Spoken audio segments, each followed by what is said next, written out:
May swarming na naman pala mga kababayan ng mga Chinese vessels doon sa may Ayungin Shoal.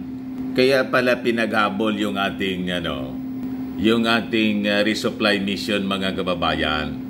Kasi mabubuking na naman mga kababayan yung kanilang swarming activity, yung pagdami ng kanilang mga vessels na malamang nagnanakaw na naman ng ating mga marine resources sa ating territory.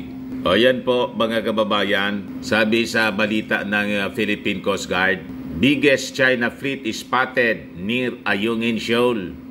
Chinese vessels in high seas chase of Philippine boat with media. Na-record po mga kababayan ng media, local and foreign media, in-invite ng Philippine Coast Guard. So documented po, hindi makakapagsinungaling mga kababayan yung mga barkada ni Maudigs.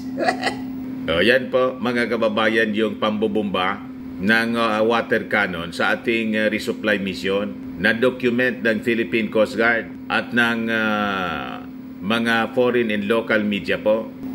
But before ko mga kababayan ibigay sa inyo yung full story, click subscribe muna dito sa ating YouTube channel and hit the notification bell para lagi po kayong updated sa mga kaganapan dito sa ating bansa. Like and share na rin po ninyo ng ating video at wag na rin po ninyo na skip yung ating mga commercial ads para tuloy-tuloy lang ang pag-unlad ng bagong Pilipinas. Sa mga nagana pala mga kababayan ng Clean and Spacious Fitness Gym, bumisita lang po kayo sa aming Colossal Fitness Gym.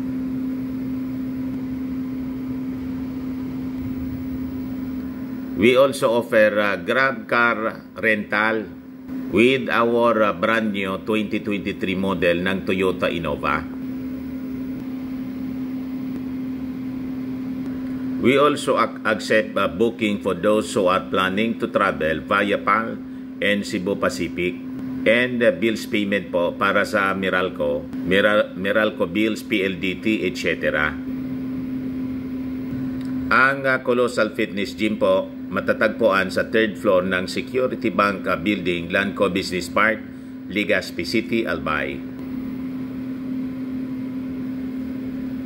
For your inquiries po, contact lang po ninyo yung aking anak, Jilon Maravillas, sa number niya 0966-802-0949.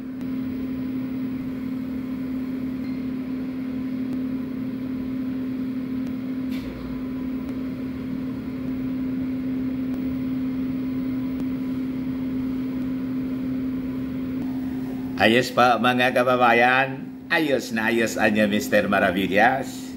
Ito po, ipakita ko sa inyo mga kababayan yung video na nakuha ng Philippine Coast Guard, pati ng mainstream media. Na-invite kasi mga kababayan yung laging sinasama po para yung tinatawag na balubagi dito sa amin, pasala-sala, yung binabaliktad tayo palagi ng China. Hindi po umubra kasi napakasinungaling yung China. Lagi tayong binabaliktad. So, ang ginagawang strategy, mga kababayan ng ating Philippine Coast Guard, other than yung may video sila, full video ng resupply mission, invited yung foreign and local media. So, marami yung mga witnesses. Ito po, mga kababayan. Diba? Medyo magalaw lang. Magalaw, siyempre yung dagat.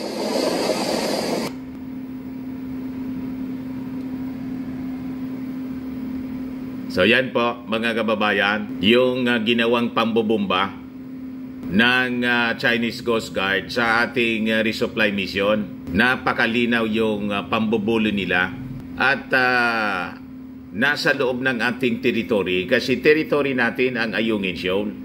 Ganon katindi ang pang-aapi sa atin ng mga Chinese. Kaya sabi po ng Congress, o sabi dyan sa balita, House to boost defense budget, backs Palace stance on West Philippine Sea. O yan pa yung balita. Romualdez echoes policy statements on the WPS. Atin lahat yan.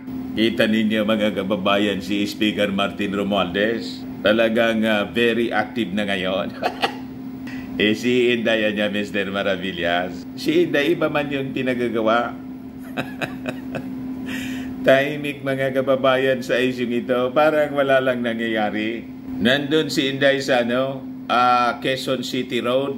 Ano niya, Mr. Maravillas, yung ginagawa doon sa Quezon City Road ni Inday. Ito yung balita ngayon mga kababayan. Quezon City Road, a reminder of Miriam Santiago's lasting legacy, sabi po ni BP Inday Duterte. Wala talaga niya, Mr. Maravilla, sa hulog si Inday. Malayoan niya sa issue. Ang mga pinagagawa, na-invite siguro doon para sa pagpangalan, mga kababayan, ng isang kalsada sa Quezon City in honor of Miriam Defensor Santiago. Ayan po, mga kababayan, si Inday, ino-honor si Santiago para niya, Mr. Maravillas, pampapugi yan. Nalata ninyo. Damage control po yung kanyang mga handlers kasi sumama yung reputasyon ni Inday dahil sa confidential funds. So, kailangan yung mga handlers niya, mga kababayan, gumawa ng mga activity na magpapapugi sa kanya, ika nga, sa politika. Di ba? So, ito ngayon yung ginagawa.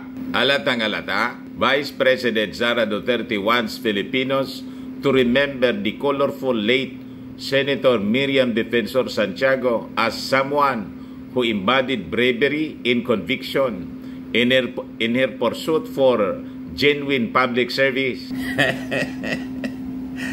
Alatado mga kababayan na damage control po. Damage control strategy ng kanyang mga handlers para makalimutan po yung paglunok ng 125 million confidential funds. So sabi dyan, in a speech during the ceremonies that renamed Agham Road and BIR Road into Senator Miriam Defensor Santiago Avenue in Quezon City kahapon, Saturday, November 11, the official paid tribute to the late senator. She described her as one of the country's most distinguished and admired national leaders.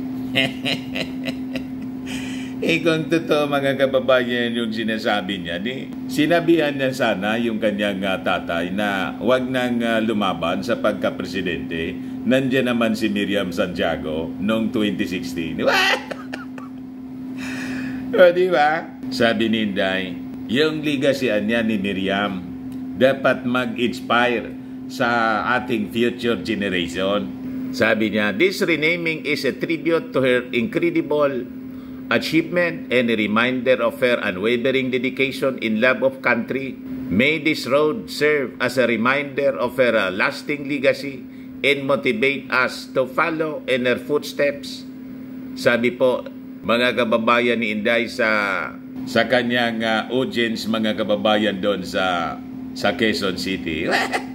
Diyan na niya, Mr. Maravillas, yung masasabi mo. Okay naman sana yon, pero sa ngayong panahon mga kababayan, ang totoong love of country, itong ginagawa ni Martin, talagang ito ang patunay na love of country. Ayaw na ang alinmang parte ng ating territory makamkam ng mga Chinese. Kaya gusto niya na lalo pang dagdagan ang defense budget para sa defense ng ating territory po.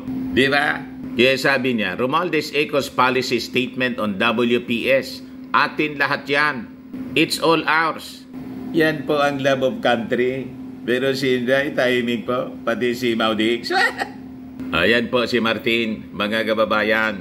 So sabi niya, I stand and Congress stands with the President. Atin lahat yan. That is all ours. We have to claim. We have no claims. Kasi it's our territory, sabi po ni Martin Romualdez. So Congress stands behind the President in his policy statement. Wala kaming claims. Atin yan. And the House of Representatives will support that 100%. Ganon mga kababayan yung sabi ng Speaker of the House kasunod ng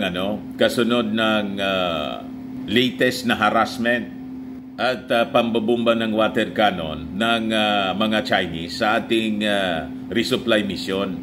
So sabi diyan, Romualdez, leader of the 300 plus strong chamber, gave these remarks in the backdrop of continued aggressive moves by China in the West Philippine Sea. During the same forum, the House chief vowed that the government will maintain the presence of BRP Sierra Madre, a repurposed World War II era vessel in the West Philippine Sea. Yan mga kababayan ang totoong love of country. Di ba? Suportado ng aksyon. Ito yung aksyon mga kababayan ng House. Dagdagan ng budget para sa defense ng ating territory. So yan po mga kababayan.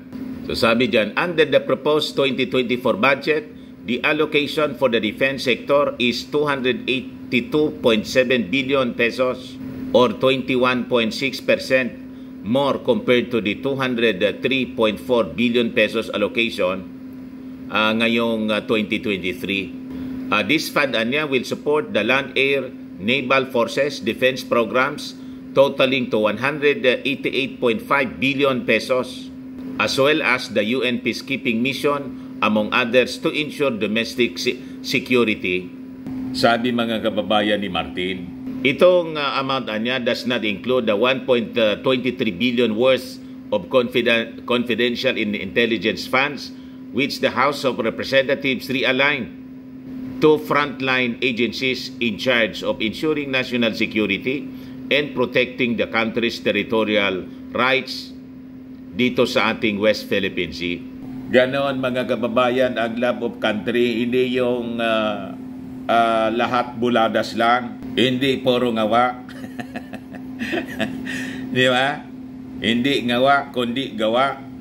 O, sabi niya, sabi rito, Romualdez outlined the defense budget reallocation which encompasses 300 million pesos for the National Intelligence Coordinating Agency, 100 million for the National Security Council, 200 million for the intelligence activities and ammunition for the Philippine Coast Guard, and 381.3 million for the development or expansion of Pag-asa Island Airport under the Department of Transportation. So, nag-allocate mga kababayan yung Congress ng 381 million pesos para i-develop yung airport po sa ating Pag-asa Island.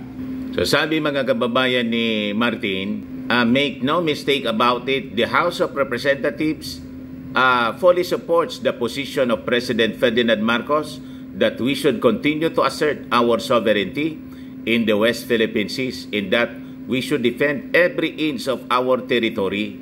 Ganon, hindi yung sige lang ang sabing mahalin natin ang Pilipinas, tapos syukran. Ano ba? Lahat lang kwento. Wala mang solid action na ginagawa mga kababayan. Ni walang condemnation sa pang-abuso na ginagawa ng mga Chinese sa atin. So sabi niya, we have embarked on a strategic journey not only to modernize our military assets but also to ensure that our personnel are equipped with the fortitude of skill and the assurance of a nation's unwavering support. Yan ang tama mga kababayan na mga aksyon. Talagang bagay mga kababayan si Martin na maging successor ng ating Pangulo sa 2028 presidential election. Kasi sabi nga natin, pag ang to make over po sa ating gobyerno pro-China, tapos po tayo. Di ba? Romualdez also acknowledged the brave men and women in uniform in his speech describing them as sentinels of sovereignty, safeguarding our nation's territory against constant challenges. Yan ang mga kababayan, kailangan nating leader. Ayos mga kababayan. Yan man lang po, baka lang gusto ninyo po itong itry. Firmax Framing and Lifting Green. Pinapahid po sa mga pulses and affected area. Mainam po sa paninigas ng mga kaso-kasuan. Ito naman po, Automax Revitalizing Serum. Sa mukha naman po yung application. Anti-aging po siya. You will look 10 years younger than your age. Sa mga cancer patients naman po, try ninyo itong Nengxia Red Mix fruit drink. Hindi man po siya gamot, food supplement siya. Kaya lang, gawa siya mga kababayan sa goji berry. Yung goji berry may anti-cancer properties. Ayos? Di bueno, yung mga inquiries po ninyo, dumiritso na lang kayo sa aming messenger sa Facebook para masagot namin agad. Ako po si Dante Maravillas. Bye-bye po. God bless.